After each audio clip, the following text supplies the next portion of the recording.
Alright. So,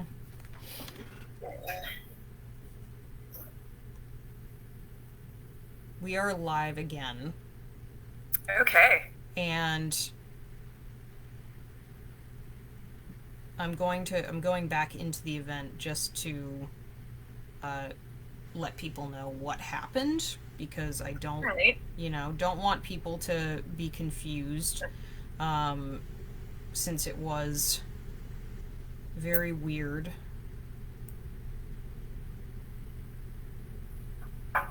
What did just Technology happen? horror. Yeah. Just.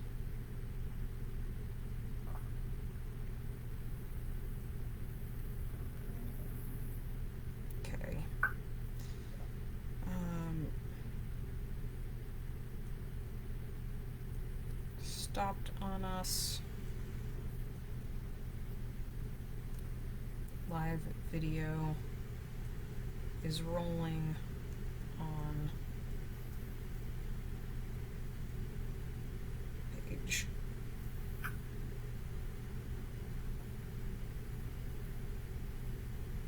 Alright.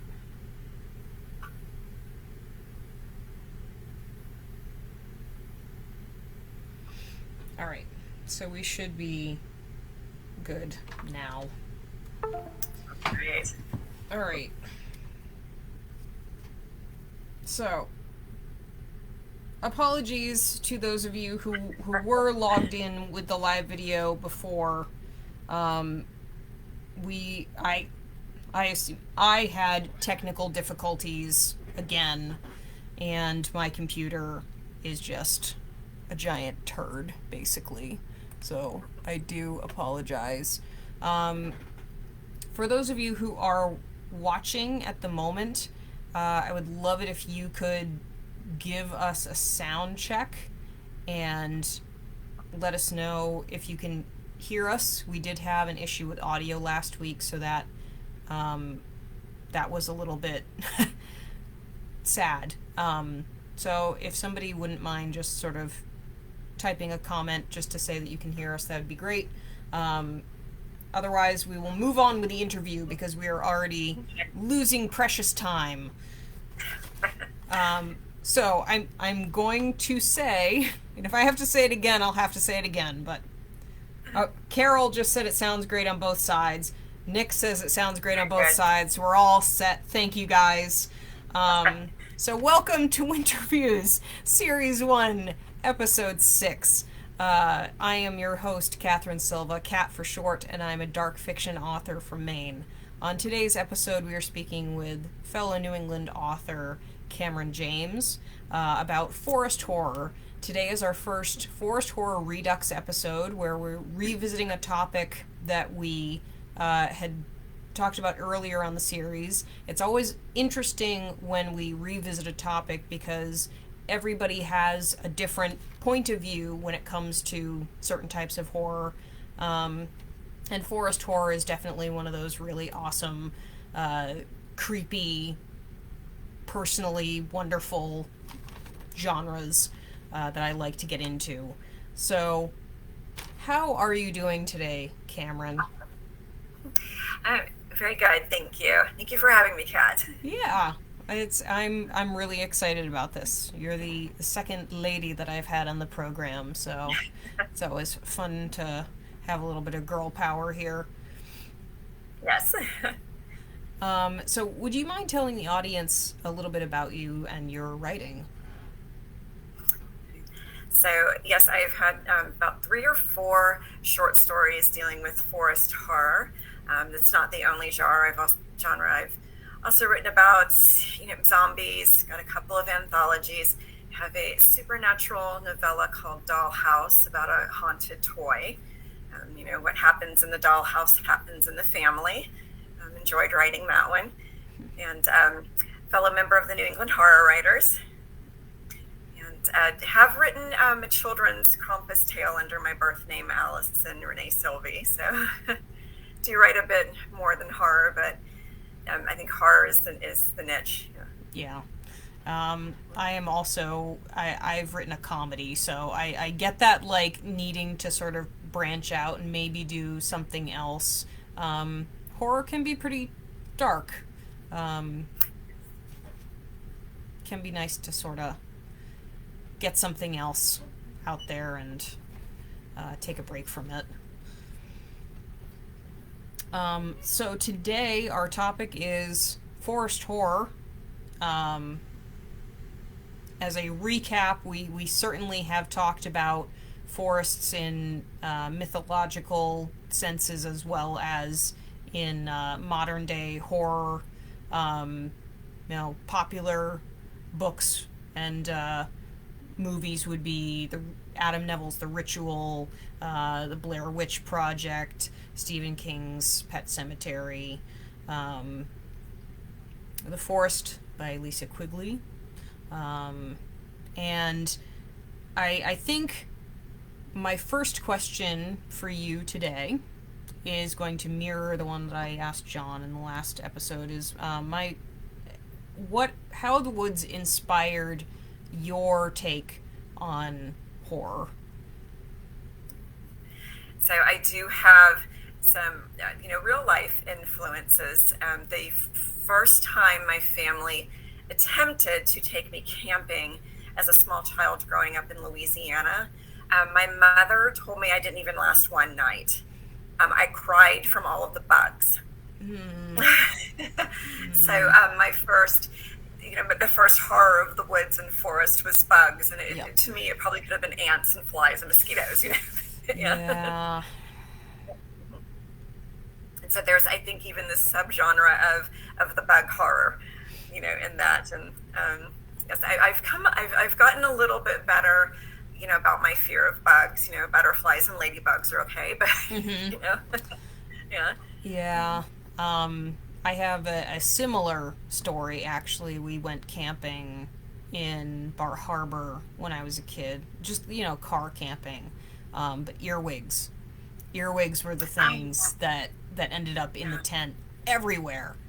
Yeah, just really, bleh. Right, and why are they called earwigs? That's my... Yeah, it's... just the name is terrifying. Somebody had to give you that horrible image in your head. Like, oh, they're gonna crawl in my ear and my wig. My ear, exactly. Yes. Yeah. But, have you written any stories about camping since that yes, just not bugs. I do have bugs in my forever work in progress, but I have written about camping. Yes. So there is an actual bug that is like freaking out in the lamp next to me. And I think it's a mosquito. It is a mosquito in February in Maine. I apologize. Right. See, there we go. See? Yeah. It's just awful. But yes, I have. That one had a more of a mythological creature. It's about the Native American pukwudgie. Oh. Yes. So I'm familiar with that name, but I can't quite place what kind of cryptid or a monster that is. It's this dwarf-like creature, but it has spikes, kind of like a porcupine, and that's what the child calls it, is a porcupine man when she sees it. Oh. So yes, and I don't know a lot about them. The folklore goes, they at one point did we lived alongside of them. I think there was a war between the Pukwudgies and one of the Native American tribes, and then the folklore turned into shooting people with arrows, stealing children, driving them off cliffs. Supposedly, the Freetown State Forest has warning Pukwudgie crossing. Oh, good. Yeah, if anyone's been there, I have not yet. But I feel like that's not something I necessarily would want to come across. Porcupine men. So that's what your forever story is about. It has bug horror and pukwudgies in it. And so the forever story is actually about creepy kids. Oh, good. Kids. So yes, And there is some bug horror, and it's spiders in particular. But because that's the big fear of mine, of course, the arachnophobia. Yeah. But the Pukwudgie, the porcupine man, actually appears in Flesh and Bone. Yes, Flesh and Bones and Backyards. Gotcha. Sorry. Yeah. Nice. All right. Yeah, that sounds particularly terrifying. Let's see, early 2000s, my husband was stationed when he was in the Army at Fort Carson, which is in Colorado. And talk about hiking, in the Rocky Mountains. It's just beautiful beyond just words. But there was the occasional story of a mountain lion attack. Oh, yeah. And so there is that, when you are in the forest, there is that understanding of I'm not at the top of the food chain. Yep. Here. And one of them, I remember the rumor was he was snatched right off his mountain bike. Oh, yeah. While riding, which is just, yeah. And when terrifying. the forest rangers came in and investigated, I guess they found the body of another one, this mountain lion. Oh, God. Not for this guy. Yeah. Jeez. Yeah. It's really interesting, speaking of mountain lions and cryptids, there's been a rumor, and it's definitely like this thing that's been going for a while up here in Mid-Coast Maine, that there is a mountain lion around here. But it's also, a lot of people assume that it's a misidentification of a bobcat or a lynx, which I feel like that's really hard to misidentify. They are two very different looking animals, but there's also a lot of people that are just not as familiar with big cats. So I suppose it could happen, but there have definitely been sightings around here, and I am always nervous, like, being in the woods, getting home at night, and just, like, imagining this thing coming out of the darkness. They're big. They are. I've seen one in the zoo. Beautiful. She was just a gorgeous, gorgeous animal, but yes, very, very large. Yeah. And that feeling of as we're enjoying these beautiful sights, whether it's Garden of the Gods in Colorado or the Bar Trail, but knowing that there is this animal that's faster, stronger, and smarter than you out there, yes. That whether it's hungry or protecting its territory, or it's young, yep. That's so true. So in terms of forest symbolism, to you, do you have a sense on whether or not you think that forests are, I guess what I should say is, when you write horror, are you typically portraying the woods as an evil place, or are you portraying them as more of a safer, sort of magical place? So I guess both, in No Bones for the Boneyards, the child that entered the fairy ring, actually, even though she was terrified, she did feel safer in the woods than her own home. So, okay. And of course the fairies there, find the refuge in the woods far away from the humans. So yes, and now as an adult, I do love to hike up here and find that, I have no cell phone service. Yes. Yeah, there's something nice about that and terrifying about that at the same time. There is, yep. Yeah. It is where, when I did go up to Lake Ossipee in New Hampshire camping, they at least had the campground where we could use the landline. Yep. But, right. Yeah, it's... Oh, sorry, I didn't want to interrupt you there. And also to, kind of like you said, I saw the movie The Ritual, I haven't read the book, and of course the people there, the god that lived there, it was his refuge. But of course, the people, you got a sense that they were trapped there. Yeah. Yes, that were forced to devote themselves and serve this god. Yeah, that was it's become apparent to me in a lot of Adam Neville's work that his creation of gods, well, mostly like just random gods that people are sacrificing things to, and you know, getting things out of. They're pretty unique and terrifying in their design. Like, that one from the ritual is horrifying. Yeah. Absolutely horrifying. It is, yes. Have you ever created a creature or wanted to create a creature that lives in the forest for one of your works?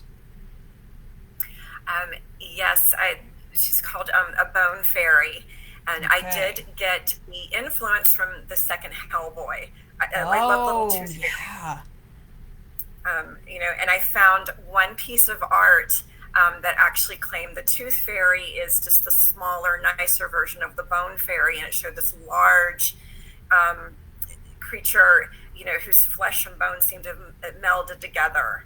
Oh, And so God. I did create this, this fairy that was, about as tall as a man, towered over this child, and had, Wow. almost like finger-like bones coming out of her head as the crown, and Wow. the armor, Yeah. and her kind ate bones, and therefore they lived by the cemetery. Sounds very Guillermo del Toro. Yes.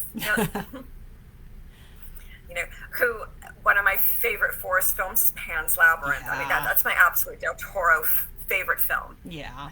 I like You know, that and- one a lot. Mhm. Yes, so that was Pan, and of course all the fairies found refuge there. Yeah. You know, Yeah, that was a gorgeous film. I remember yes. I saw it in theaters, and it was at actually the smaller sort of artsy theater in town. And I remember I went with my mom and this girl from work, and they both thought that it was going to be this like really sweet fairy tale. And by the end, they were sobbing, absolutely sobbing, and I was sitting there going like, "Yes, this is awesome. This is so dark and sweet." But and it's another one where the little girl's real life was far more terrifying than Yeah. living under her tyrannical stepfather. And I believe it took place during the Spanish Civil War, Yep. which is during World War II, Mm-hmm. if I remember correctly.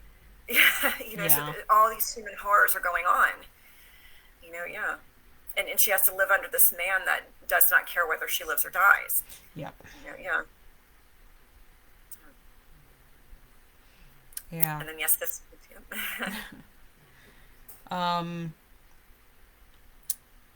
So I do have a special note here to talk about winter horror.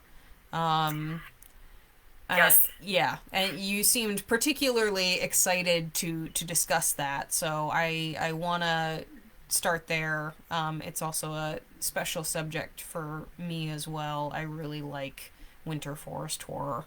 What is your take on it?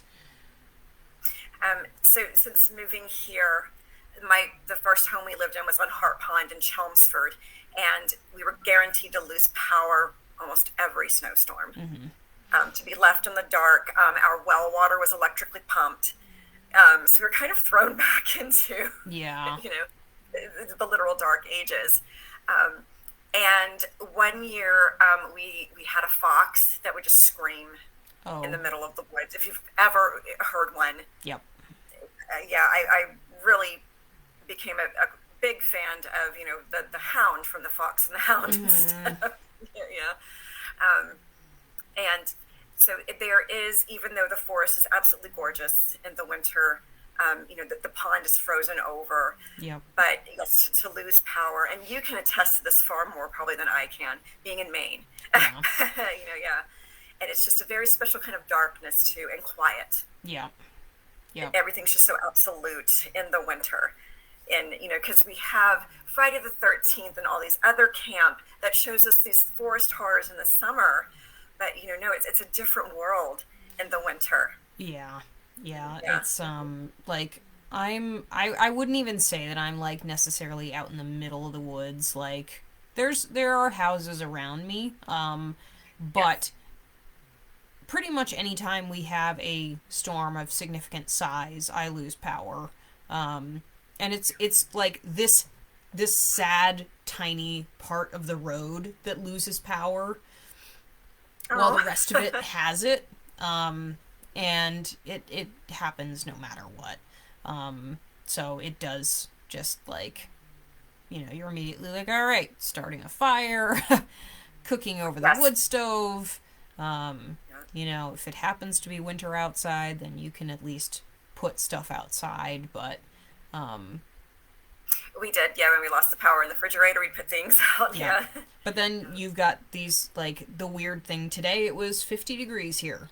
So, and we had winds that were like 50 and 60 miles per hour. So you get those instances and you can't do anything, and that's frustrating as well. Yes. And to hear the trees just crack and the branches crack and wonder, is it going to come down on my house? Yep. Which, fortunately, it came down the garage, a few years ago, but not the house, yeah. But now we live close to the highway, and we don't lose the power, but we still get, the feet of snow that we have to shovel out of and everything. But, and, Kat, have you ever read, the pre-Christmas, like winter horror from the Alpine, where we have Krampus, the witch Ryla, these horrifying stories of that, where the winter is not this jolly time. Yeah. Yeah, I haven't read a lot of Christmas horror. And I don't know why. I think it's a crazy time of the year, and of course I want to read it during Christmas time, but it's insane during that month, so I usually don't get a chance to. But I am aware that there are quite a few really awesome Krampus focused stories out there. And someday I would like to sit down and read one or two. There's a witch, I'm probably mispronouncing it, Perkta, that supposedly disemboweled people, and the cat that would attack you, the giant cat that would maul you in the woods. And I thought, the cat, way to go. So the cat is part of, I think it's, I don't think it's Nordic. I think it is Icelandic mythology, where if you get clothes for Christmas and you don't wear them, the cat will come and... I believe so. Which is wonderful. I think that's just fantastic that somebody thought that was a terrifying creature. And what's funny... these are... I was going to say what's funny is half the time you get new clothes if you own a cat anyway, and you get mauled. Just in the normal day. But going off on a tangent, in terms of that, these are stories that arouse when you're just simply trying to. Back then, you were simply trying to survive the winter. Yeah. And you burned the Yule log to keep warm, but also to keep the evil spirits from coming down into the house. Yeah. Dual purposes. Yep.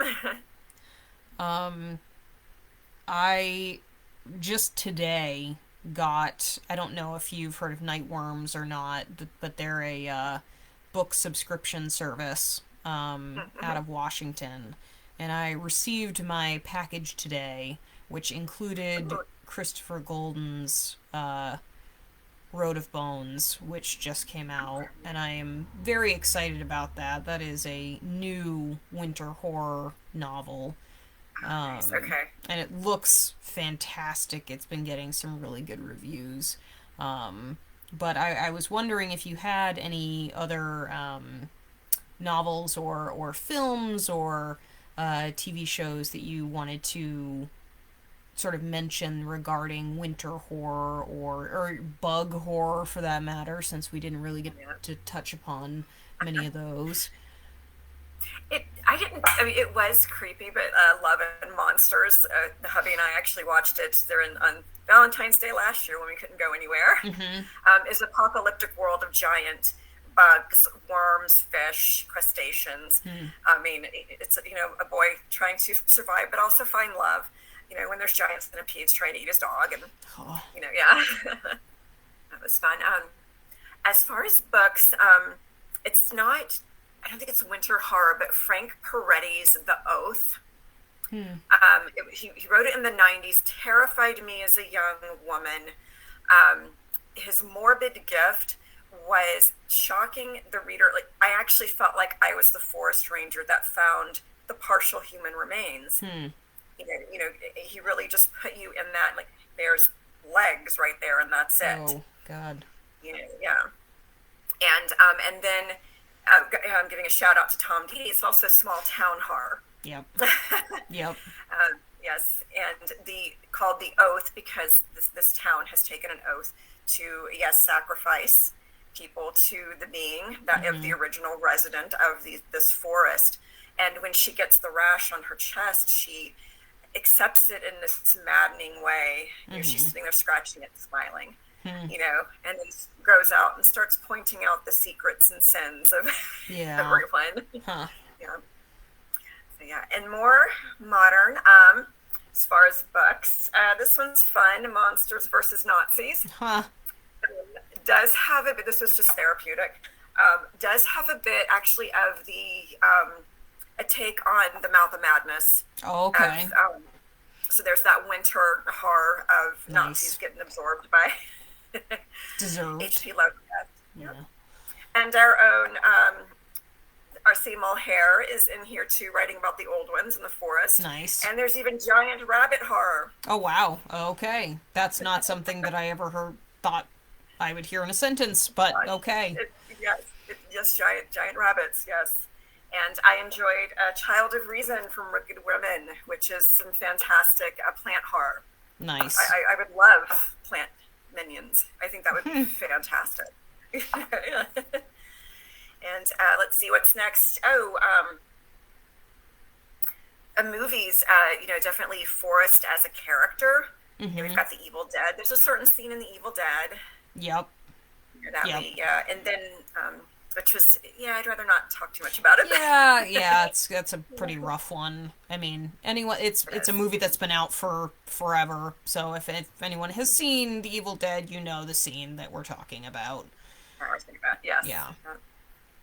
And the show in 2012 called The River, which is about the Amazon. And at the end, these people can't seem to escape, and at the end they pan back and the river is actually changing and trapping them. Oh, huh. And it's really, like, it's literally its own ecosystem and monster, within it, other than it being haunted and it being filled with piranha and, Yep. Huh. It is. That is interesting. I had not heard about that one, but I'll have to look for that. That sounds cool. The River, yep. I can't remember which channel it came on, but I'm sure it's streaming somewhere. Yeah. It actually reminds me of a new program that's starting, God, probably in a few days on Epix called From. It's not an eco horror. Well, I suppose maybe it's eco horror, but it's more small town horror. But it's the idea of that town that you can't escape from. So, like, they keep trying to leave and they keep coming back. But I like that concept. I like that idea that, like, the world is sort of changed around you. Yes, around you. Yeah. But there are, like, teasers in the trailer talking about, like, the trees moving. So I do wonder if maybe there will be some eco-horror stuff going on with that. Okay. Loved. I really enjoyed Antlers. I know some people really didn't. Yeah. I haven't seen it yet, but I really, really want to. Yes. We don't have a lot of Wendigo stories, and before, and it also deals with a teacher realizing that a child in her class is living in poverty, possibly being neglected. And so, again, these real life horrors and clash with, people slowly losing their humanity and turning into these like elk type beings, yeah. And so I enjoyed it. It was a great break from the genre. Did you read the short story that was based on? No, is it A Quiet Boy? Yeah. Or Quiet Child? Okay, I want to find it and read it. Yeah. It is online to read somewhere for free, and I remember I read it as soon as I found out that this movie was coming out. I think I saw the trailer, and then I was like, okay, need to find the short story. Found it, read it. Of course, you sort of get an idea of how the movie is going to end, but it was insanely good. Okay. Yeah. So definitely recommend it. Okay, I will find it and read it. Yeah. And I feel like it's worth mentioning, since you like Wendigo horror. I don't know if you are a gamer or not. This is a question I seem to ask every episode. But there is a fantastic game that came out. I think it was in 2012 maybe. It's been a long time. Called Until Dawn, which came out for PlayStation, and it starts out as being a slasher. Seems like a slasher game, but then it turns out that it is a Wendigo game. Okay. And there are, these miners who are trapped in a mine on a mountain, and they ate each other and became Wendigos, and so the curse of the Wendigo sort of has just stayed alive on this mountain, and then a bunch of teenagers go up there for their winter break or whatever, and then horror ensues. But it was a really cleverly well done game, because it makes you think that it's going to be something like Scream or Friday the 13th, and then it turns it on its head and makes it into this supernatural, creepy story. Huh. Let's see. Another film I like, going back a few years, the Descent. I know it primarily takes place in a cave. Yeah, but that cave is in a forest. Yeah. And for me, the film was intense before it even got to the creatures that dwelled in the cave. Who's going to go into the still water and see how far it goes? Who's going to climb across the wide open crevice and attach the ropes and everything for us? That kind of, because it was an uncharted cave. Yeah. An uncharted area, no maps. Yeah. And yes, women powered. Yeah, that's one that has been out for a while, but I have still not seen it. And I know it's regarded pretty highly on a lot of people's lists, but it's definitely on the list to watch at some point.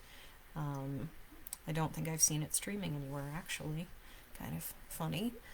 But since we're talking about a lot of more like character-driven horror, is that kind of your favorite sort of forest horror? Is the more sort of the slower, creepier kind of horror, or are you more of a fan of the like more actiony, kind of like, well, I guess Evil Dead kind of horror? I have grown into the slower, creepier, such as The Ritual. Oh gosh, what else did we watch recently? Hereditary, which was just like, I questioned myself, how did you make it through this movie? that was, you really had to listen to kind of pick up on what was going on. And, but it had these horrific scenes in it too, very shocking.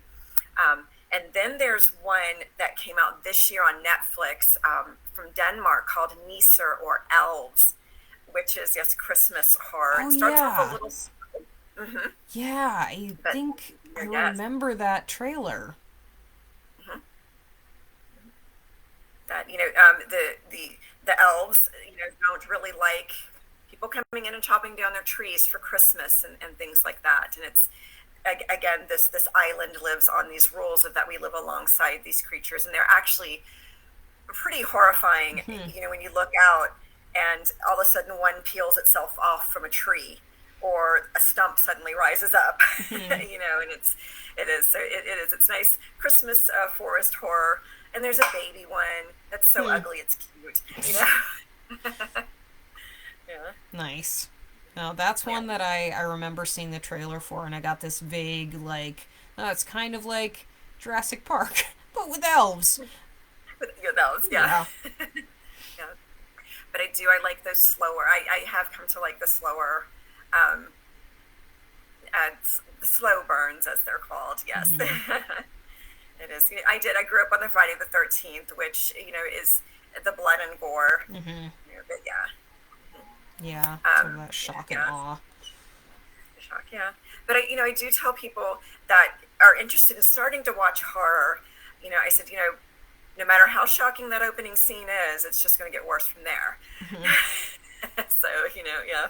That's pretty true. I mean, a lot of those movies, it's like if they're gruesome in the first scene, then they're generally going to be worse. Um, Yeah. so as a question of keeping with the forest horror theme, are you more apt to want to write about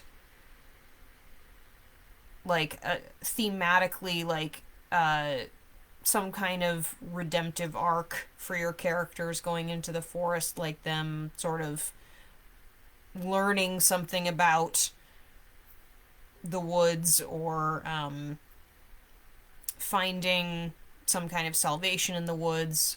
Or are you more of the idea that they're going to be sort of stuck in the woods, uh, running from things, trying to get out of the woods? Um, let's see. My main characters do have their arc in the woods. I did write one from the point of view of the fairy, Okay. and but she would venture into the urban areas, and came across another doppelganger type creature, and definitely that was her arc, was kind of learning, like, oh my gosh, there's something else here, and I need to find out and like watch over this child. Yeah. Okay. And but and let's see, and I do, of course, I like to keep my children safe in the two stories. Although no, in the doppelganger story, no, the child was replaced. But yes. But I do like the arc of learning that there is this cryptid creature in the forest that must be respected. Hmm. Okay. And eventually and left. Yep. It might not necessarily be able to be befriended, or anything like that. It's just, yeah. Okay. What was your take on? Did you see M. Night Shyamalan's The Village? Um, I did. I did like that one a bit better than some of his others. Okay. I did not make it through the plant horror one. That one just kind of struck a nerve. I think the mass suicide one. Yeah, I Um, think a lot of yeah, people didn't quite make it through that one. right, yeah. But I did enjoy the village. Yeah. Yeah, that just like comes to me whenever somebody writes a story about like needing to respect things in the woods. That was just my first take on that kind of horror. or that was my first like introduction to that kind of horror. But it seems to be fairly popular with a lot of different people, yourself included. But it sounds like also I didn't know that Tom's book was had that kind of storytelling as well. It's also very similar to Lisa Quigley's book, which came out last year, The Forest, which is, this small village that rests on the edge of the woods, and every generation or so they have to make a sacrifice to the woods. And I don't want to spoil it for anyone because it is such a gorgeous book. But the main character finds themselves needing to sacrifice something that's very cherished and beloved to them, and they're, it's their grappling with how they're going to do this, or if they can't do this, how they're going to continue to live with their village, knowing that they could have been putting them in danger by not doing the sacrifice. And one of the ultimate too is Legend, which kind of mirrors the fall of man, where she falls into temptation and touches the unicorn. And Tim Curry, that's one of my favorite cinematic makeups, is him as the Prince of Darkness.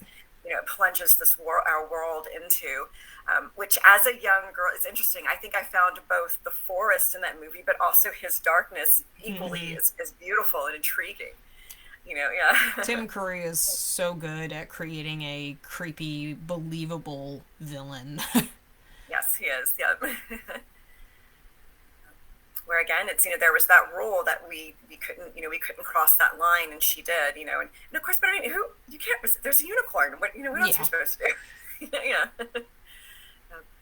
But it is. I do like that where we need to respect the forest. What was that movie? I just thought of it. Fern Gully. Oh, Fern Gully. Yeah. I think Tim Curry was in that too. He was. Yes. He was. Where I think a human, I don't know how, but he got shrunk. Do you remember how he got shrunk down and almost eaten by the rapping lizard Tone Loc? And they were in there trying to chop down the trees and make way for, I think, a subdivision or something. And yeah, I'm trying to think what the God, it's been so long since I've seen that movie. Since I've seen it, yeah. But yeah, Robin Williams was the Bat. I remember that. That's right. And Batty.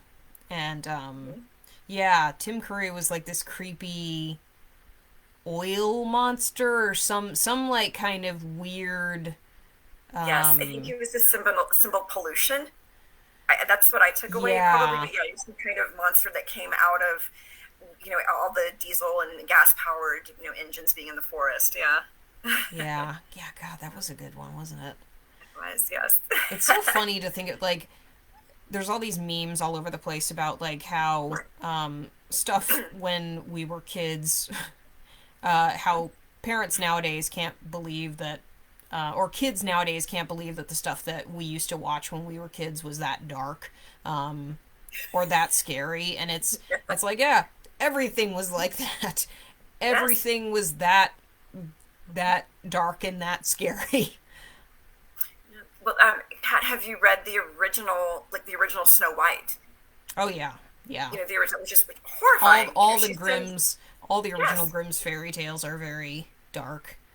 Yeah. Absolutely. This poor girl is in a forest, and a huntsman is sent after her to stab her and bring back her heart, and then the queen tries to poison her and suffocate her with the corset, and just like, oh my goodness, Yeah, it's well, not quite the same Disney movie that most people remember from their childhood. So we are coming to the end of our hour, but we're gonna go past it a little bit because we did start late. So I do want to get to our sort of end questions here, which are, do you enjoy writing forest horror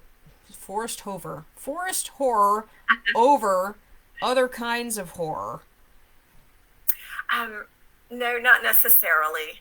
I also like to bring creatures that might be of other folklores that people aren't quite familiar with, into the light, such as the puckwudgie. Mm-hmm. Oh my gosh, I almost slipped and called it what my 7-year-old did in the book, the pickwudgie. She called it a pickwudgie. Nice. Yeah. And creatures like the boo hag, which is of southern folklore, very old. She was a skin-stealing witch. That yes. is quite the name. Boo It is. I know people hag. ask me, why do you call it a boo hag? Well, that's Man. because what she's called. That is what she is called. Man, I feel like I want to use that in modern day, like, insult now. Instead of a Karen, it's a boo hag. So do I like, and I also like reading about those. I came across in doing some winter horror research, the, oh goodness, what was she called? A Yuki Onna, which is a Japanese Oh, yeah. spirit. Yes. That was, I guess, blamed. If you came across her path, she would freeze you to death. I think it was. It was pretty sad. Yeah. Yeah.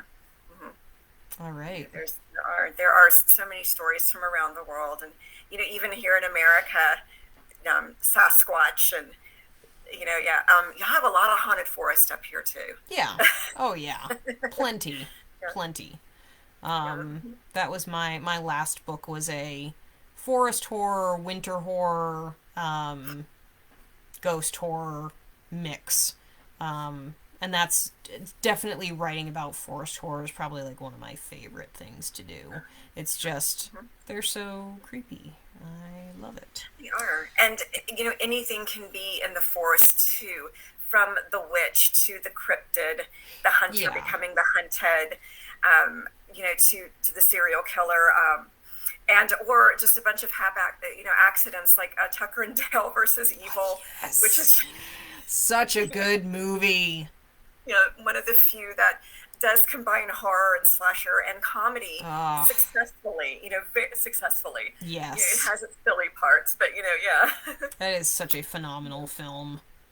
It is, the guy that, accidentally falls into the chipper. Yes, that's exactly what I was thinking of. I can't remember if it was Tucker or Dale, hold his legs. Hey, are you all right? Yeah. And he comes out, he terrifies all the kids because he's sawing a log and stung by bees. Mm-hmm. Comes out running and slinging a chainsaw around, yeah. It is. That's definitely a classic, yeah. Yeah, it's been a while since I've seen that one too, but I think that's due for a rewatch soon. Absolutely, yeah. So I guess another Nick is saying a slash stick is is what we should call that kind of. Ooh, okay. I like slash stick. That's Stick. pretty good. Yeah. So my other question for you is, I guess I already asked that question, didn't I? I asked that question earlier. So Okay. so I have to think of another question for you. Mm-hmm. What's your favorite cryptid? Oh goodness. From the woods. I guess we should make this like from the woods. Okay. Mm-hmm. Let's see. Although I guess they're more from the swamp. We had the supposed alligator men, kind of like the Wendigo. They would lose their humanity and turn into alligators, in the lakes and swamps. Huh. But I have always kind of hoped to find Bigfoot. Yeah. Growing up. I can't remember when that original video was first shot. Is it a hoax? Is it, where it was? And it was here in America. Yeah. Have you ever watched, there is a hilarious, like, I almost want to call it mockumentary series because I feel like you can't take it seriously, but these guys are definitely taking it seriously. And it's these like mountain guys who go out into the woods to try and catch monsters, including Bigfoot. There is a season devoted to Bigfoot, and it's just a bunch of like redneck good old boys who make these giant, ridiculous traps to try and Oh, catch wow. cryptids. Okay. And I cannot think of it. I feel like it's maybe just called Mountain Men or something. Um, but it is wonderful. And if you like Bigfoot, you probably would like that show. Okay. Yeah. And what was it? There was an episode of the X Files um, that was called. They called them the Mothmen, but they weren't like what happened. They weren't the Mothman prophecies, but they were these very dark, shadowy humanoid creatures with red eyes that would run on the balls of their feet. And one of them actually followed Sully and was found underneath her hotel bed. But yeah, they were very creepy. And when I went to take the garbage out where I worked at a daycare the next night, of course, a cat jumped out in front of me, and of course, Mothman, you're alive. Yeah. That I was going to be attacked by this shadowy creature. Oh, jeez. Yeah. I feel like both X-Files and Fringe are responsible for a lot of, like, irrational fears of these monsters that, like, just Yes. were terrifying to watch on those shows, and just would, like, haunt you for a while. X-Files definitely had a lot of monsters from the woods. Yes, they did. Yes. Um, the scariest show on television, I think, ever is River Monsters with Jeremy Wade. My son loved it, and I just found it so horrifying. There's a lot of scary fish out there. Yes. And of course, we've actually talked about this show at work. I work at a sporting goods store, and I work in the shoe department, but I am adjacent to the fishing department. So we do talk about this show a bit. And, talking about things like the alligator gar, which is just this huge, scary, toothy, like, monster. There's no reason I would ever want to go fishing for that. My father claimed to have accidentally caught one time, and he said it was just a nightmare, quote, to get it off his hook. Oh, yeah. I can imagine So, that. I think he eventually just had to cut the line and, lose the lure. Yeah. I just went, oh, Dad. Yeah, better than losing an arm. Yes. Yeah. I can't imagine snagging something like that. And he just jumps in the water with it, and holds it. And, Yeah. Yeah. I have a memory from my childhood where we lived within walking distance of a pond, and so we'd often go down there and, go swimming and whatnot. And it was also a pretty popular place to fish, and so these guys had caught a snapping turtle on their line and pulled it right out of the water. And so I have this memory of watching these guys pull this gigantic thing from the river. It's pissed off, of course, and it's like snapping and freaking out. But it just, drives more of those fears home, certainly. Yeah. So don't go in the river in the woods. Yeah. Don't go in the river in the woods. Yeah. So now coming to the end of our show, I'm going to ask, where can we find more information about you? Where can our viewers find more about you and your work? So I am on Facebook as Kameryn James, and also Allison Wright Stuff on Instagram and Facebook. I don't use I've never used Twitter or anything like that. I try to stick to things like Facebook and Instagram, and Allison Wright Stuff on Wix. I did put up Wix where you can find all the books in one spot. Nice. Okay. I am going to have those links available in this video when it goes up on YouTube. The links will be underneath in the description for those of you who are interested in learning more about Kameryn's work. I will also... Do you have an Amazon page? I'll ask. Oh, yes, I do. Yes. Okay. Yep. I will get that on there as well. It has all the anthologies I've been part of, and Nice. Awesome. All right. So, well, I will we'll bring it in for this evening. I'll thank you for joining us and talking about forest horror. That was a really fun conversation, and it was Yes. neat to hear your take on it. Um, and I just love talking about it, so I just am Great. so thankful that you wanted to come and talk about it with me. Well, thank you, Kat, for having me. Thank you, everyone, for listening and joining in. So thank you guys for showing up tonight and hanging out in the chat. Uh, we always appreciate you guys coming by and providing some interesting commentary. So I will say that we are having another forest horror conversation next week Oh, because we can't get okay. enough of forest horror on Winter Views. So next week we'll be talking with Christine. I'm gonna say her last name wrong. Is it Lajewski? I think it's Christine Lajewski. I have gotten everybody's last name wrong on this show except for yours. Yeah.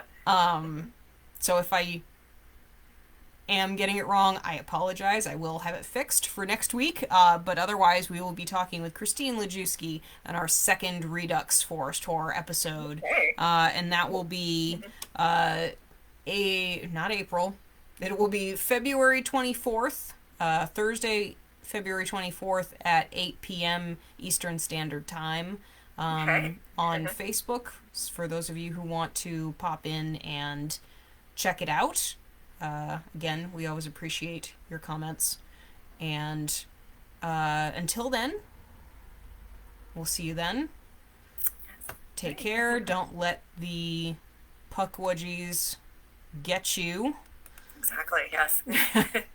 Don't let them shoot you with their arrows or drive you off cliffs. No, jeez. God.